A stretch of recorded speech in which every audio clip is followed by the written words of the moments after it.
физически сблъсъци и обиди в пленарната зала заради темата Лукойл.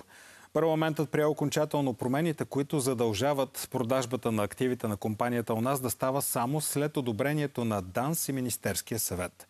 Опозицията отново видя опит за политическа намеса при евентуална сделка. Мартин Керефейски събра реакциите. Моля за тишина в залата. Изчакайте. Само не ми викайте Киселова. Обръщайте се към мен с госпожо. Ще ви включа микрофона. Благодаря.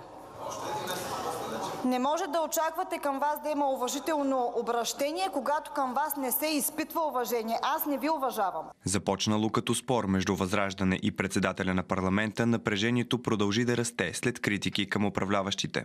Тук едни приятелчета или приятелки като господин Анастасов и господин Добрев да предлагат някакви абсурдни закони. Моля? Чухте ли? Може ли да се стенографира? Налагам ви наказание за бележка за обидни думи към колега народен представител. Уважаеми колеги, денят ще е дълъг, не бързайте в момента всички. Тук едно 50% от тях са някакви дебели чичаци.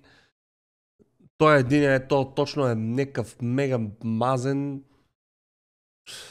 Да получите наказание. Как влизат в парламента такива? Тя ги избират с конкурс. Това, което се разглежда в момента, е поправка, която обслужва Пеевски. Тя няма никаква връзка с санкционния режим по отношение на Лукойл. Тя обслужва Пеевски и цялото това нещо трябва да бъде замаскирано. В новините да няма всъщност какъв е реалният проблем. Според Мирчев е възможна криза в сектора, защото част от държавния резерв на горива не е на българска територия.